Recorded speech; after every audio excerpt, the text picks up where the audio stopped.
ان اللہ وملائکتہ یصلون علی النبی یا ایھا الذین آمنوا صلوا علیہ وسلموا تسلیما اللہم صلی علی سیدنا ومولانا محمد وعلی آل سیدنا ومولانا محمد مبارک وسلم صلوا علیہ۔ اللہ رب العالمین نے قرآن مجید فرقان حمید کے اندر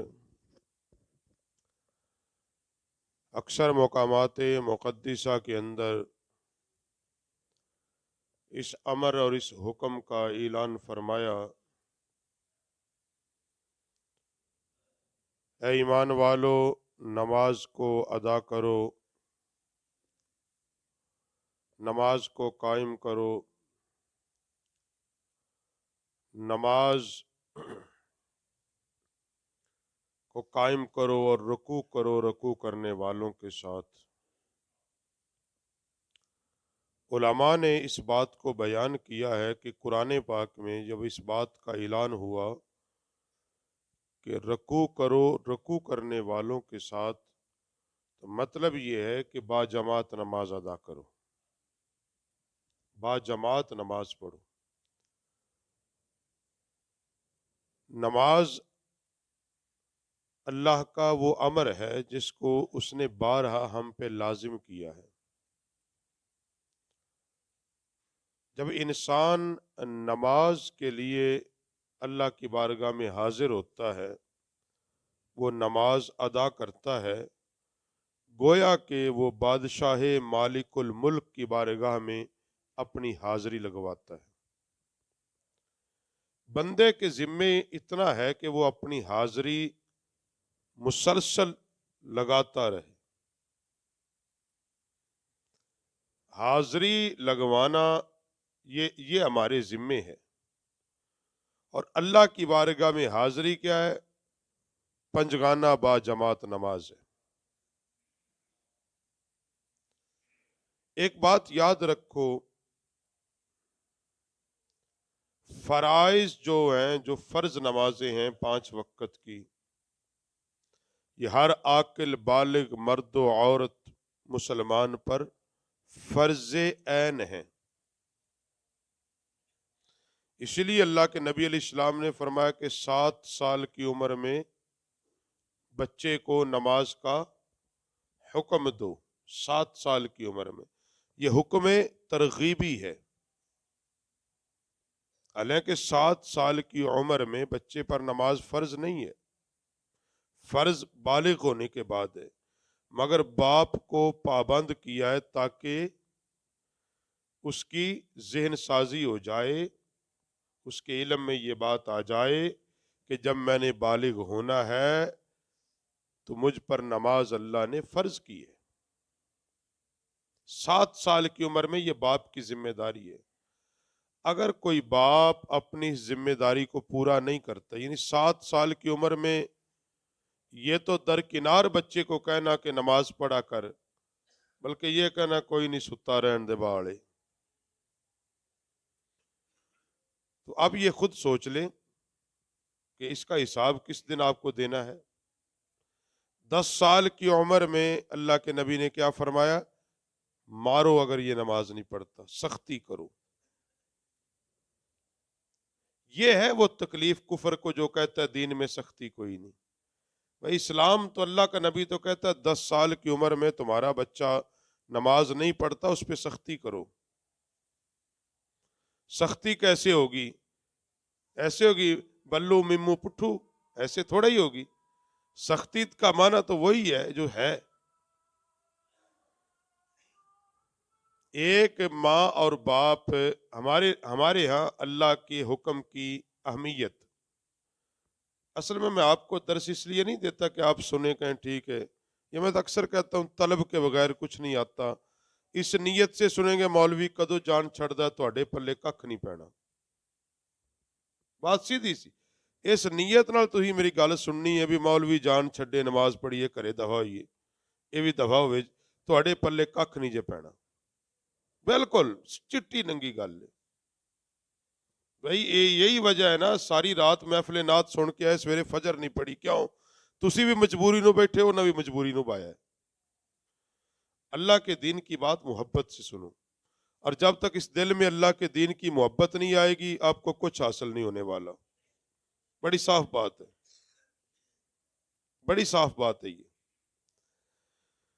تو یہ اندازہ لگائے ہمارے ہاں 4 سال کا جب بچہ ہوتا ہے نا، کتنے سال کا، ماں اور باپ دونوں کو، چاہے باپ گوٹھا چھاپ ہو اور ماں بھی چاہے بالکل چٹی ان پڑھ ہو، ان دونوں کو فکر کیا ہے؟ بچے کو اسکول میں داخل کرانا ہے یا نہیں؟ اس کے لیے وہ منصوبہ بندی کرتے ہیں ماں باپ دونوں، اچھے اسکول کی تلاش، اس سے پہلے کیا روزگار اچھا ہو جائے، چاہے اس ماں کو لوگوں کے برتن مانجنے پڑیں لیکن اس کی خواہش کیا ہے؟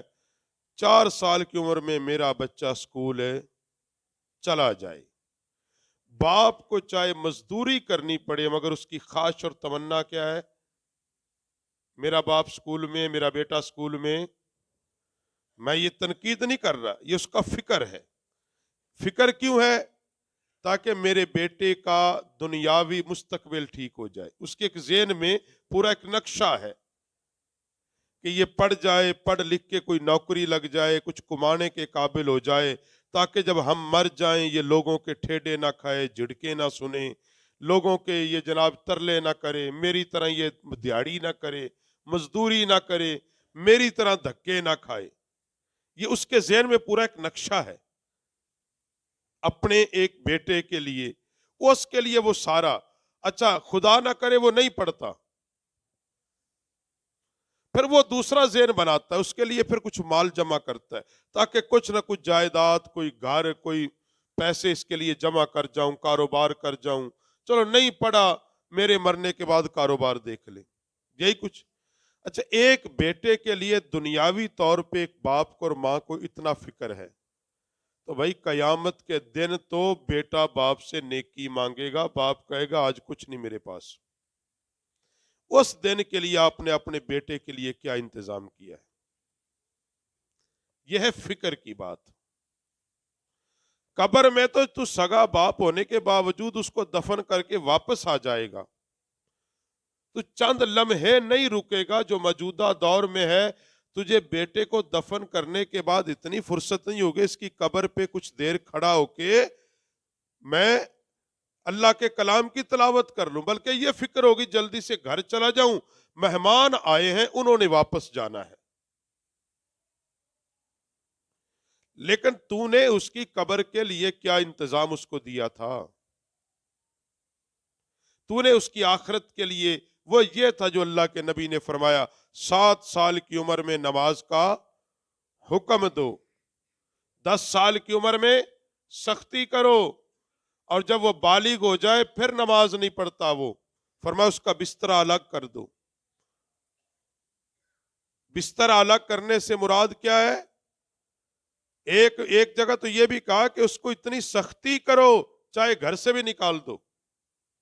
اب گھر سے نکالنے کا مطلب یہ نہیں ہے کہ بالکل آگ کر دو، بطور تنبیہ، بطور تعذیب، یعنی جس طرح ایک باپ کہتا کل تو نے یہ کام نہیں کیا بالکل اس کو روٹی نہیں ملے گی، ایسا تو نہیں ہوتا وہ روٹی دیتا نہیں، بطور تنبیہ۔ ایک استاد کہتا کل سبق یاد نہ کیا خبردار کل مدرسے آنا، ایسا نہیں ہوتا وہ نکال دیتا، وہ ایک بطور تنبیہ۔ تو ہم نے کبھی نماز کے لیے بطور تنبیہ کیا اپنی اولاد کو؟ اب وہ تو بالغ ہو گیا ہے، اگر کل تو نے نماز پڑھنے نہ گیا مجھ سے سخت آدمی کوئی نہیں ہوگا۔ یا ماں نے یہ بات اس کو کی کہ کل اگر تو نے نماز نہ پڑھی خبردار تو مجھے ماما کہے، ہم نے کبھی نہیں کہا۔ کیوں؟ یہ ایک سوال ہے، اس کا جواب پھر کسی دن مل جائے گا کہ اس میں ہمارا اپنا ایک قصور ہے۔ جب میں یہ بات کہتا ہوں بڑے سارے والدین کو کہتے ہیں مولوی غلط ہے، اس میں بھی ایک بحثیت باپ میرا بھی قصور ہے کہ میں نے کیوں نہیں اپنے بچے کو اس انداز میں نماز کا حکم دیا جیسے اللہ کے رسول نے کہا تھا۔ نماز فرض، ہم نفل کے لیے دھکے جاتے ہیں، اللہ کے نبی نے فرمایا جو فرضوں کی پابندی نہیں کرتا اللہ اس کے نفل بھی قبول ہے بھی آپ نفل نہ پڑھیں لیکن فرض نمازیں پڑھیں.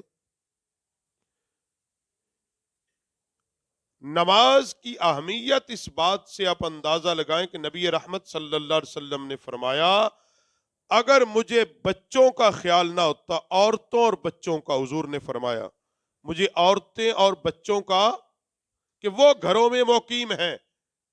حضور فرماتے میں حکم دیتا ایک صحابی کو، وہ مسجد میں نماز کو قائم کرتا، یعنی جماعت کھڑی کرتا، اور جو لوگ نماز نہیں پڑھتے گھروں میں بیٹھے ہوئے اذان سننے کے باوجود میں ان کے گھروں کو آگ لگا دیتا. کون کہہ رہا ہے؟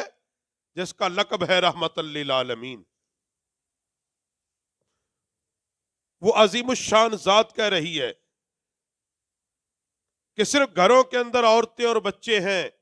اگر یہ نہ ہوتے جو لوگ اذان کے باوجود نماز پڑھنے نہیں آتے، میں ان کے گھروں کو آگ لگاتا. یہ ہے رسول اللہ صلی اللہ علیہ وسلم نے اس امت کو تاکید دی نماز کی.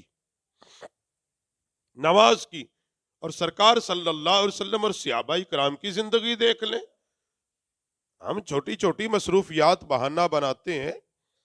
صحابہ کرام حالت جنگ میں نماز پڑھتے رہے. حالت جنگ میں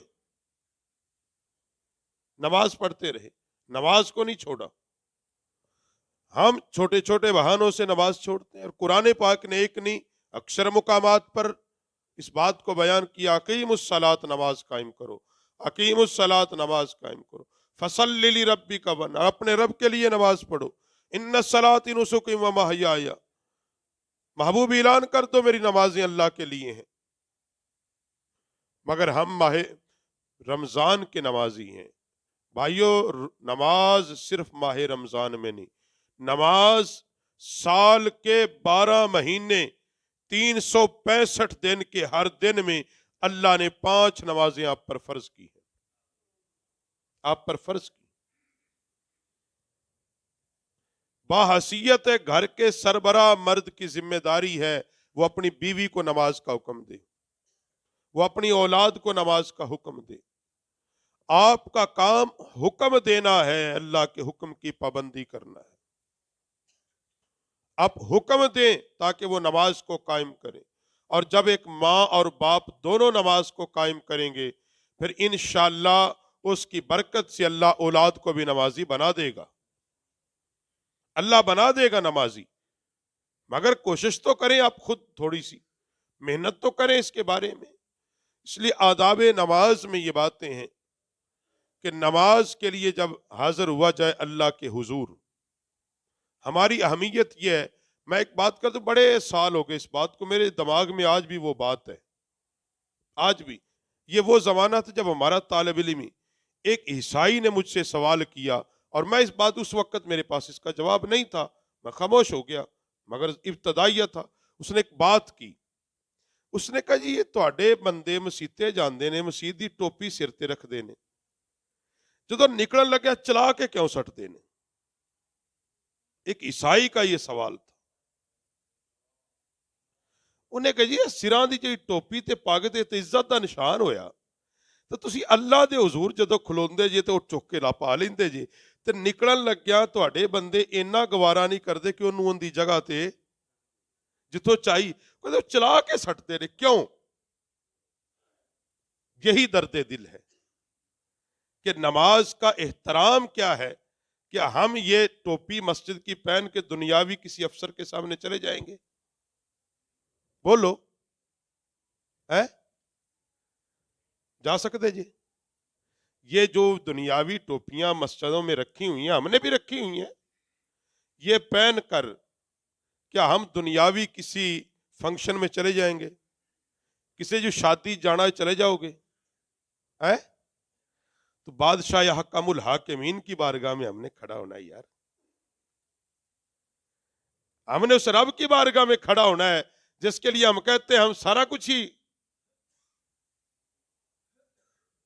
یہ آداب کا یہ حالات ہے. آپ کسی دنیاوی مجلس میں بیٹھے ہوں اور وہاں بار بار آپ کریں. اچھا، کئی حضرات صرف اپنا ثبوت کے لیے بھی زور سے کھانستے ہیں تو یہ آداب نماز کے خلاف ہے. میں یہ تنقید ہدف نہیں بنا رہا، مگر یہ آداب نماز کے خلاف ہے. اللہ کی بارگاہ میں جب حاضر ہو، ذو و خشوع سے حاضر ہو، پاک لباس پہن کر شرط لگائی، لباس پاکیزہ ہو تمہارا، جس جگہ پہ نماز پڑھو وہ جگہ پاک ہو. سر پہ جو آپ نے ٹوپی لی ہے، آپ 1000 روپے کا سوٹ پہن، 10,000 کا سوٹ پہن لیں، آپ 200 کی ٹوپی بھی خرید کے جیب میں رکھیں، شاندار رکھیں، تاکہ سر پہ پہنی ہو، اللہ کے حضور حاضر ہو، وہ ایسی ہو جو ہر وقت پہن سکیں، جو ہر وقت پہن سکیں، ایسی عظیم چیز ہو، تاکہ ہم کہیں مالک بے نیاز تیری بارگاہ میں آئے ہیں، ہم اپنی طاقت و بساط کے مطابق، اللہ ہم نے اپنی طاقت کے مطابق تیری بارگاہ میں سجدہ دے دیا ہے، اب اجر تو اپنی قدرت کے مطابق دے، اجر تو اپنی قدرت کے مطابق دے. اس لیے حضرات گرامی قدر، نماز کو جب ادا کریں، اس کو ذو و خشوع سے ادا کریں، عاجزی سے ادا کریں، اس کے آداب کے ساتھ ادا کریں. تو نماز جمعۃ المبارکہ، جمعہ، اور واحد وہ نماز جمعہ ہے جس کا قرآن میں نام لے کر اللہ نے خطاب کی، یوم الجمعہ، یوم الجمعہ کی نماز کا ذکر. ہم کس طرح نماز جمعہ پڑھتے ہیں؟ مسجد اعلان ہے گا 2:30 بجے جمعہ، اپا 2:05 تے جانا ہے، 5 منٹ مولوی دیر کرتا ہے، 5 منٹ مولوی دیر کرتا ہے. 2:05 تے آئے، عربی خطبہ ہو چکا تھا، اللہ اکبر، 2 رکعتاں پڑھیاں، گیا ٹوپی کدے سٹی کدے، کئی نو راہ جا کے یاد ہے جتی میری نہیں تو جتی کسے دی میں پایا ہے، پھر بدلن ٹور پاؤ مسیتے. خدا کی بندو، اتنی بھی کیا جلدی ہے آپ کو اللہ کے گھر سے بھاگنے کی؟ اتنی بھی کیا آفت ہے کہ آپ اللہ کے گھر اور اللہ کے دین کو اتنا وقت نہیں دے سکتے؟ ٹی وی، ڈرامے، فلم، ناچ گانے، موبائل کو آپ 4 گھنٹے دیتے ہیں، اللہ کے دین کو آپ 2 گھنٹے نہیں دے سکتے یار، نماز جمعہ کو 1 گھنٹہ نہیں دے سکتے یار. بیوی کو شادی کی امائیوں میں بھیج دیتے اور بیوی کو جناب وہاں وہ سارا دن لگایا ہے، مگر یہاں جو ہم رمضان میں کرتے ہیں، ہر جمعہ بھی کرتے ہیں، گھروں سے پیغام آتے ہیں، مولوی جی بڑا ٹائم لاندے، بیبیاں قاری صاحب بڑا ٹائم، اتنا ٹائم کروں کیویں آئیے. میں کہا بھی ہم آپ کو اللہ کا دین سکھا رہے ہیں، کیا کر رہے ہیں؟ ہم آپ کو اتنی سی بات کہہ رہے ہیں کہ بھائی کچھ سیکھ جاؤ. تو ہمارے ہاں اتنا وقت، اس لیے جمعۃ المبارک کو کوشش کیا کریں کہ وقت پہ آیا کریں، وقت پہ آیا کریں. اور جمعے کو تو نبی علیہ السلام نے فرمائی یہ مسلمانوں کے لیے عید کا دن ہے، حضور نے فرمایا یہ عید کا دن ہے. اس لیے جمعۃ المبارک کو ذوق سے ادا، صحابہ کا محبت اور ذوق تو کمال تھا. فجر کی نماز پڑھ کے جاتے، جمعے کی تیاری کرتے، یعنی غسل کرتے، کپڑے تبدیل کرتے، پھر مسجد میں آ جاتے، پہلی صف میں بیٹھتے آ کے، پہلی صف میں. اور آج کل دے نمازی آخری چ بہندے نے، بھائی پہلی صفوں میں بیٹھے آ کے جمعے میں، اس کا زیادہ ثواب ہے. تو ہر سال کی طرح اس سال ہے اپنی مسجد میں بھی، اب تو ہر جمعے میں انتظام ہے خواتین کا، تو انشاءاللہ خواتین کے لیے بھی گھروں میں ہی جا کے مطلع کریں. انشاءاللہ خواتین کے لیے جو درس ہے اور تسبیح کا سلسلہ وہ 12 بجے مسجد کی چھت پہ شروع ہو جائے گا انشاءاللہ، اوپر انتظام ہوگا. تو باقی جمعے کا ٹائم جو ہے وہ جمعے کا ٹائم تو مستقل ہے ہی ہے مسجد میں، اس لیے خواتین کو بھی اس بارے میں مطلع کریں. اللہ پاک ہم سب کو نماز کو اس کے آداب سے پڑھنے کی توفیق بخشے، اور اللہ کریم ہمیں اپنے گھروں میں دین کو نافذ کرنے والا بنا دے.